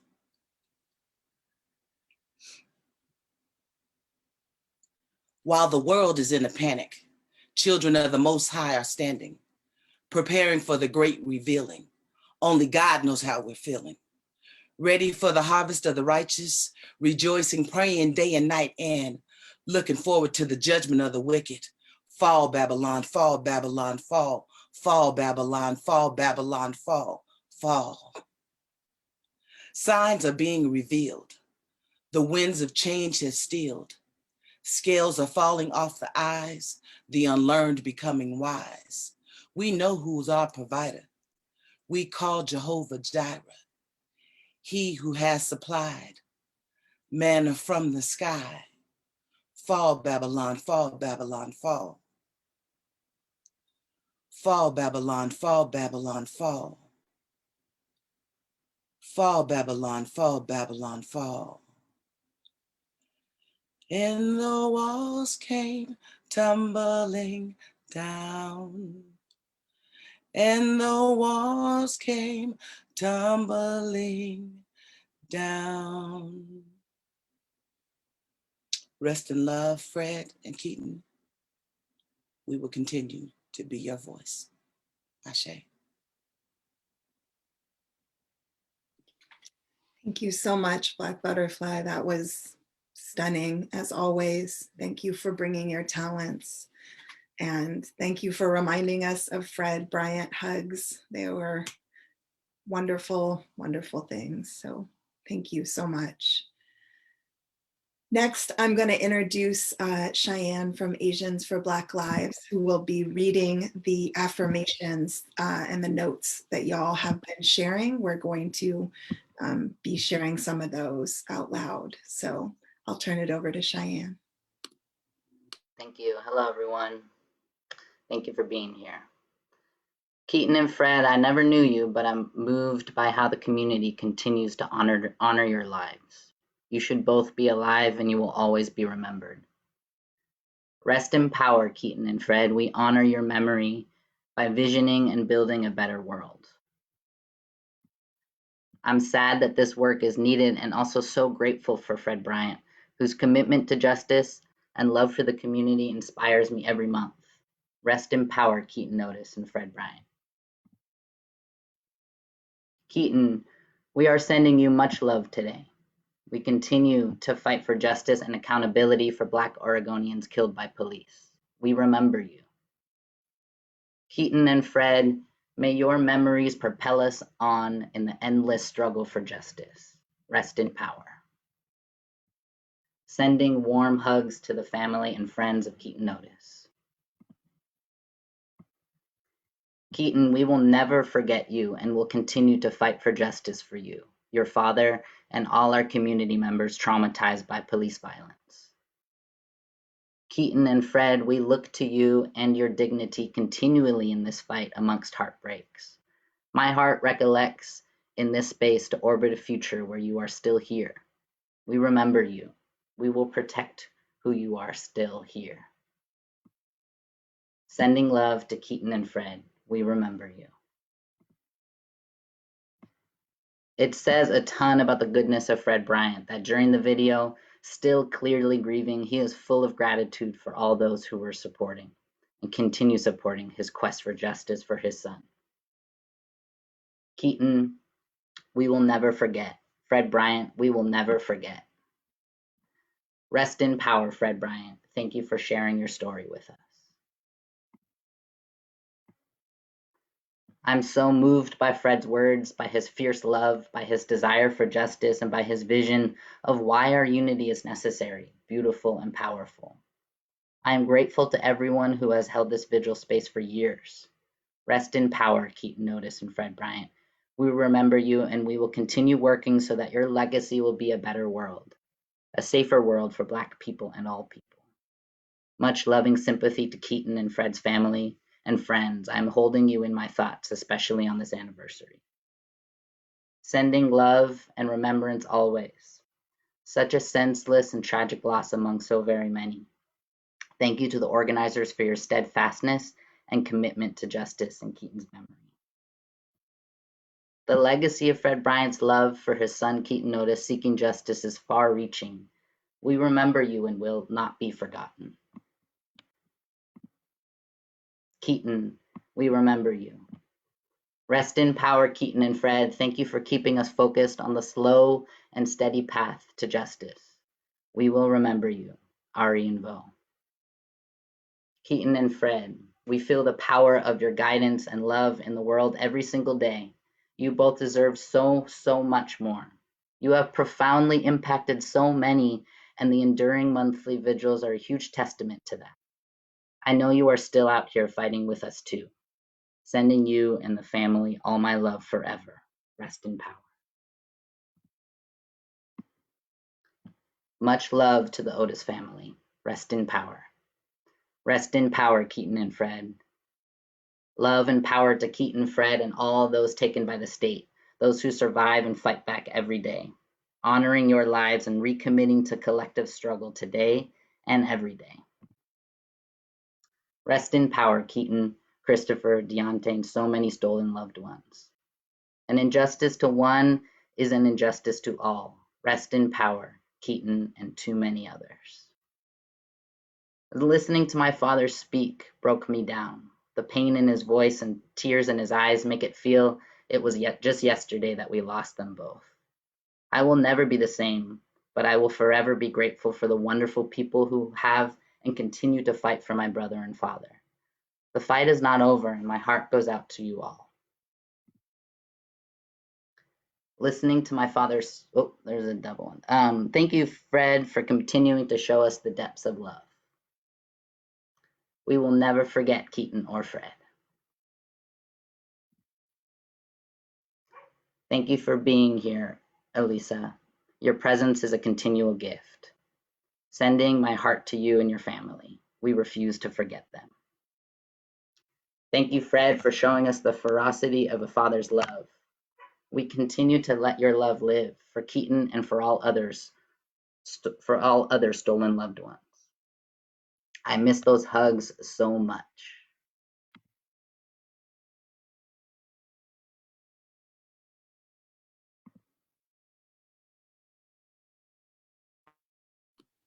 Thank you so much, Cheyenne, for sharing that. And thank you to Asians for Black Lives. It was your idea years ago to start doing those affirmations at the memorial, and it's become a beautiful tradition. And I'm so thankful to y'all for helping to create and continue to hold that space. And thank you to Alicia Bryant, Alicia Gartley, who is Keaton's sister and Fred's daughter, who has joined via Facebook Live. She has been involved in this movement and has been working to do this work, this incredibly hard, horrific work that I have no idea how hard it is, and no one does unless they've been through it. So we're so thankful that you joined us, Alicia, and we're sending you all our love always. Next, I'd like to bring Marilyn Keller back to share her immense vocal talents with us for one more song, and then I will come back and let you know next steps and how to get involved, and then we will close out. So please, I was going to say welcome back, Marilyn Keller, but I'm sure people are applauding with their hearts and their hands at home. So thank you, Marilyn. Thank you, Alita. Thank you, everyone, tonight. This final song I've chosen as a rallying cry, as a battle cry. We're in a war, a moral, spiritual, ethical war for the soul of our nation, but mostly for the lives of our Black children. This is a song that I've sung at many a march and a rally, and I'd like for you to definitely hold these words in your heart as we go forward. This is a marathon. It never was a sprint. And the arc of the moral universe is long, but as Dr. King said, it bends toward justice. Well,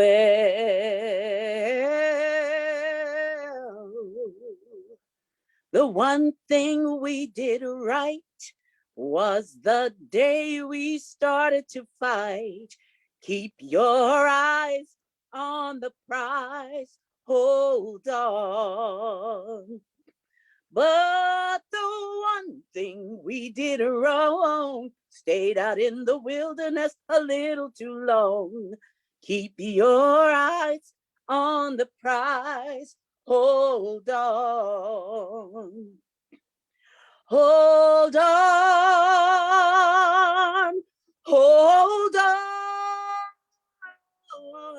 Keep your eyes on the prize. Hold on. Paul and Silas, bound in jail, had no money for to pay their bail. Keep your eyes on the prize. Hold on. Paul and Silas began to shout. The jail doors opened and they walked out.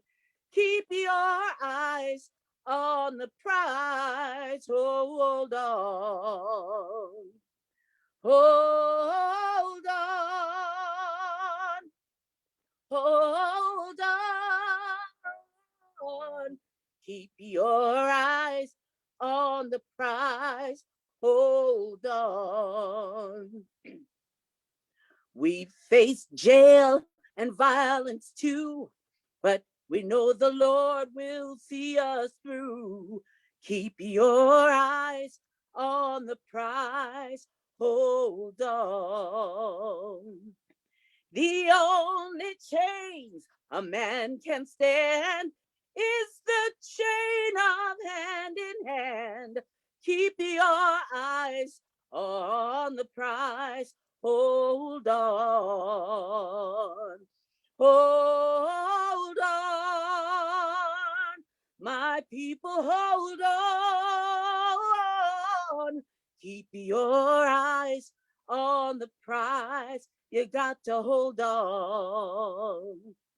I've got my hand on the gospel plow. Wouldn't take nothing for my journey now. Keep your eyes on the prize. Hold on.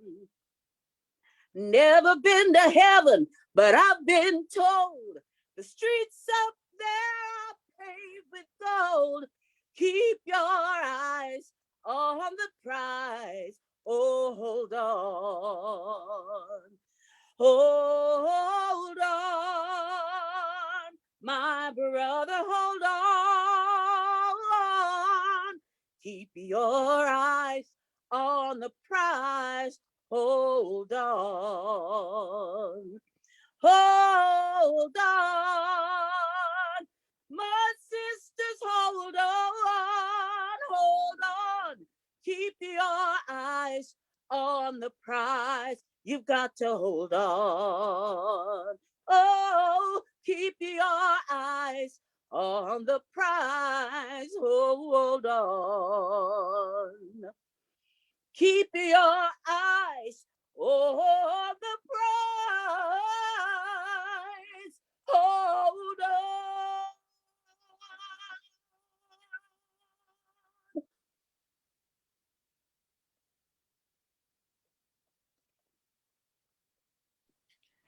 Thank you so much, Marilyn. That was phenomenal. Just feeling very overwhelmed in the best way. So thank you for sharing your talents. Thank you for choosing those songs and bringing them into this space. And it's a wonderful way to close out the program. So thank you so much for that. You're welcome. Thank you for keeping me in mind for these gatherings. And I will be there whenever you need me. And my community is yours too. Thank you. God bless. Honored. Thank you. So we're coming to the end of the program, but I just want to share with folks some ways, some next steps to stay involved. Because as everyone has said, that this is a movement, it is ongoing, there's work for all of us. So I wanted to share again our Altars for Keaton social media remembrance space. These are 2 new altars that were created this year for Keaton as part of this push. So if you want to build an altar or add Keaton and Fred to an altar you have, you want to make a sign, share artwork honoring them, please do. And please use the hashtags Justice for Keaton Otis, Altars for Keaton, and we can compile and share them out. We have the monthly vigil for Keaton that Fred started that has continued every month for 11 years now. So it's the 12th of every month, 6 to 7 p.m. We are mostly on Zoom, but we are starting to do a socially distanced, thoughtful return to the corner and have been doing that for the last few months. So if you're interested in coming to the corner of Northeast 6th and Halsey, please just reach out to us through the Facebook, Justice for Keaton Otis, to let us know you want to join in person. You're welcome to join us on Zoom as well. Just reach out to us for the login information. We don't post it publicly because we want to deter trolling or Zoom bombing, but we are happy to share it with you. So please just go to Facebook, Justice for Keaton Otis. This flyer is there. Please feel free to share it and contact us if you want to join us for the monthly vigils, either virtually or in person. You're also, welcome to come to a vigil, come whenever you can. Folks come and go over the years.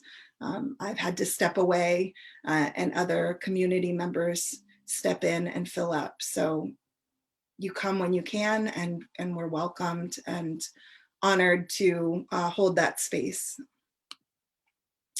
So just kind of pulling all of it together, what can you do next? We give most of our updates on Facebook. So if you like Justice for Keaton Otis, that's the main way that we will update you about events or ongoing projects. Please share that monthly vigil flyer and use the hashtag Justice for Keaton Otis. Again, the flyer, you can share it from Facebook or download it and share it on other medium. Share your altar photos using the hashtag Justice for Keaton Otis or Altars for Keaton. And then again, join us for the monthly vigils. It's every 12th of the month, 6 to 7 p.m. And we're doing the hybrid in-person, intentional, small in-person with the virtual aspect to keep folks safe.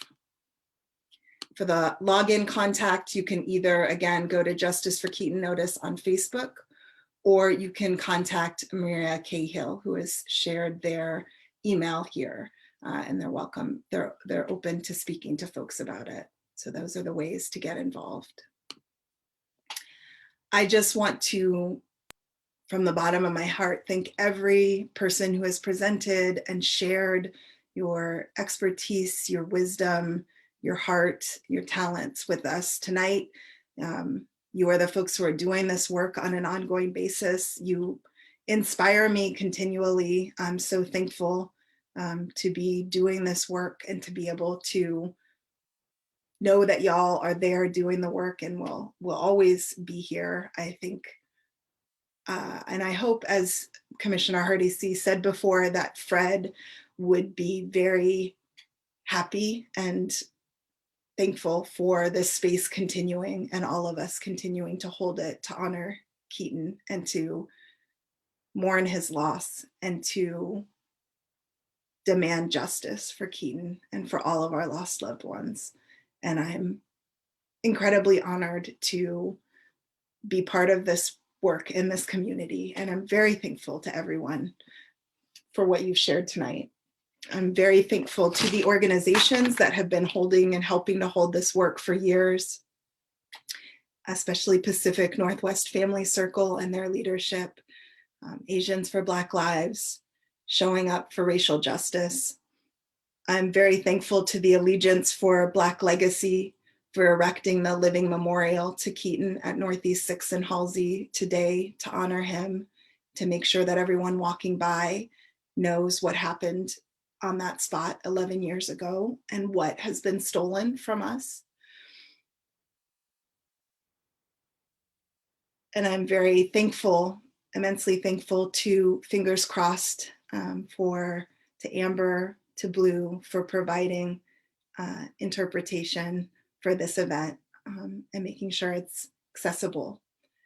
Thank you all so much for joining us, for honoring Keaton, for honoring Fred, for honoring all of those that we've lost, for honoring this work and for being part of it.